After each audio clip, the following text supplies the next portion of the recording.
நாளைய திருப்பாவை பாசுரம் புள்ளின் வாய்க்கு உண்டானை பொல்லாரக்கனை கிள்ளிக் களைந்தானை அப்படிங்கிற 13வது பாசுரம். ஆழ்வார்கள்லேயே குலசேகர ஆழ்வாரும் பெரியாழ்வாரும் கண்ணனை அனுபவித்த ஒரு அனுபவம் தனி. நம்மாழ்வார் நிறைய அனுபவிச்சிருக்கார். ஆனால் பெரியாழ்வாருடைய அனுபவமும் குலசேகர ஆழ்வாருடைய அனுபவமும் ஒரு ஏத்தம். ஏன்னா ரெண்டுமே தாய் பாசனம். பெரியாழ்வார திருமொழி யசோதையாவே பாடினார் ஆழ்வார், பெருமாள் திருமொழி தேவகியாவே பாடினார். இந்த சரித்திரத்தில் பார்க்கும்போது ஒரு இடத்துல கூட ஆழ்வார் ராமன் விளையாடினான்னு சொல்லவே இல்லை. ராமன் கஷ்டப்பட்டான், சீதையை விட்டுட்டு போனான், இங்கே நடந்தான், இந்த சுக்ரீவனோட தோழமை கொண்டுண்டான், இப்படி பண்ணான் அப்படி பண்ணான்னு ராமனுடைய கஷ்டத்தை தான் ஆழ்வார் சொல்லிருக்கே தவிர ராமன் ரொம்ப சந்தோஷமாக விளையாடினார்னு பாசுரங்கள் இல்லை. ஆனால் ஒரே ஒரு இடத்துல நம்ம ஆழ்வார் சொன்னார், கூனை சிதைய உண்டவில் நிறத்தில் தெரித்தாய் கோவிந்தான்னு. ராமன் சின்ன வயசில் என்ன பண்ணான்னா, ஏதோ விளையாட்டுத்தனத்தில் ஒரு அம்புல ஒரு துணி மூட்டை மாதிரி கட்டி கூனியினுடைய இடுப்பில் போய் அடிப்பான். அது அவனுக்கு ஒரு சின்ன விளையாட்டாக இருந்தது பாவம். அதை கூனி மனசில் வச்சுண்டு இந்த ராமனை பழிவாங்கணும்னு கலக்கியமா மனத்தனடாய் கைகேசி வரம் வேண்ட மலக்கியமா மனத்தனடாய் மன்னவனு மராதுடைய குடக்குமரா காடுரையப்போ எண்ணு விடை கொடுப்ப இலக்குமனன் தன்னோடும் ஏகியதோர் அடையாளம்னு இவன் விளையாடின விளையாட்டு அவனுக்கே விபரீதமாக எடுத்து கலங்காமல் இருந்த கைகேயினுடைய மனசை கலக்கினான் கூனி. ஏன்னா ராமன் இவன் சின்ன வயசில் அடித்ததுனால அந்த பழியை தீர்த்துட்டான். பாவம் ராமனுக்கு விளையாட கூட தெரியல. ஆனால் கிருஷ்ணன் கஷ்டப்பட்டாங்கிற சரித்திரமே இல்லை. அந்த ஆழ்வார் சொல்கிறச்ச குன்னினால் குடை கவித்ததும் கோலா குறவை கோத்ததும் குடமாட்டும் கண்ணினால் விடவெறிந்ததும் காலால் காளியன் தலை விதித்ததும் முதலா வெண்ணி சேர்ப்பிள்ளை நல்விளையாட்டு வனத்திலும் அங்கென் உள்ளமுள் குளிர ஒன்றும் கண்டிடப் பெற்றிலேன் அடியேன் காணுமாறடி உண்டடி நருளே. இது எல்லாமே விளையாட்டு பெருமாளுக்கு. குன்னினால் குடை கவித்ததும் கோல குறவை கோத்தும் எல்லாம் பெருமாளுக்கு விளையாட்டு. அதுக்கு அடுத்த வண்டாளினை வணங்கிங்கிற பதிகத்தில் ஐயோ ராமன் இப்படிலாம் கஷ்டப்படுறானேன்னு புலம்பினர். அது தயரதந்தான் புலம்பிய புலம்பல்.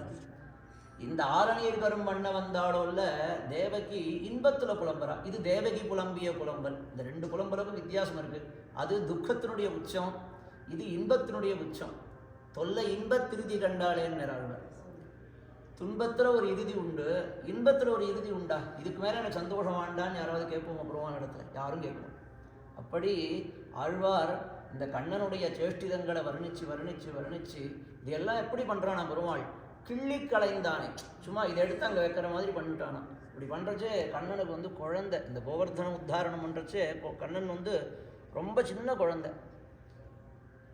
இந்த சரித்திரத்தை ஆண்டாள் திருப்பாவையில் சொல்கிறச்சு, அன்றி உலகமளந்தாய் அடி போத்தி சென்னங்கு தென்னிலங்கை செத்தாய் திரள் போத்தி பொன்னச்சகட முதைத்தாய் புகழ் போத்தி கண்ணு குணிலா எரிந்தாய் கடல் போத்தி என்னென்னும் புண்ணு குடையா எடுத்தாய் சொல்கிறேன், என்னென்னும் சேவகமே ஏற்றி பறை கொள்வான்னு சொல்லியிருந்தாக்க இப்போ பெருமாளுக்கு குணமே இல்லையான்னு எல்லாருக்கும் சந்தேகம் வந்திருக்கும். இப்போ சுவாமி ஒருத்தரை நம்ம வர்ணிக்கிறோன்னா, சுவாமிக்கு திருவடி நன்னா இருக்குது, கை நன்னா இருக்குது, நல்ல புஜகம பராக்சாலியாக இருக்காருன்னா அவரை ரொம்ப ஸ்தோத்திரமே பண்ணிட்டு இருக்கோம். ஆனால் அவருக்கு நல்ல மனசு இல்லை அப்படின்ட்டா இது மொத்தம் வீணாக போகும். ஆனால் ஆண்டாள் என்ன சொன்னான், எல்லா பராக்கிரமத்தையும் போற்றி போற்றின்னு போற்றின்னு சொல்லிட்டு குன்னு குடையாய் எடுத்தாய் குணம் போற்று. அது எப்பேற்பட்ட குணம்னா பரம காருண்யமான குணம். பெருமாள் இன்னார் இணையாருன்னு எண்ணுவார் இல்லைதான், இவனுக்கு தான் அவனுக்கு தான் அனுகிரகம் பண்ணுவாங்கிற பார்ஷாலிட்டியே பெருமாள் இடத்துல கிடையாது. எல்லாருக்காகவும் பெருமாள் நின்றுண்டே தன் திருவடியை காமிச்சுட்டு இருக்கான்.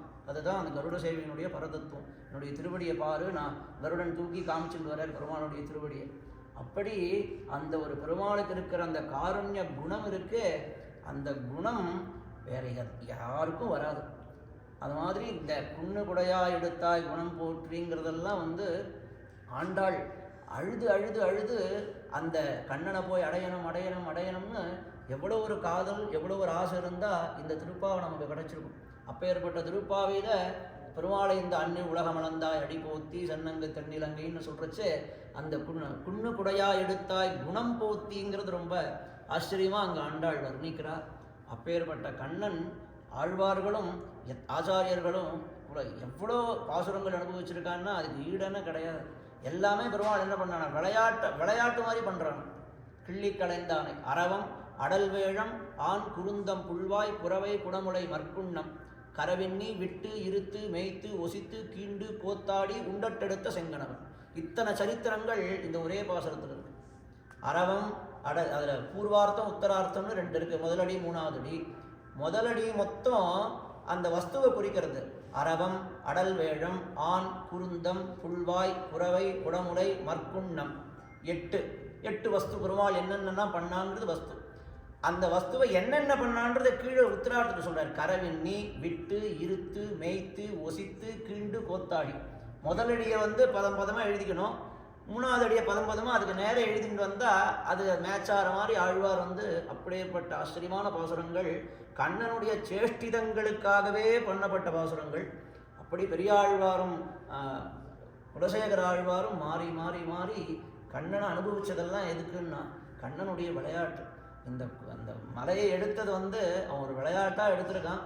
அந்த பெருமாள் இன்னைக்கு அந்த திருக்கோலத்தில் இங்கே நமக்கெல்லாம் அனுகிரகம் பண்ணணும்னு பெருமாள் நமக்காக மலையை தூக்கின்னு இங்கேயும் நமக்காக கஷ்டப்பட்டு இருக்கான்.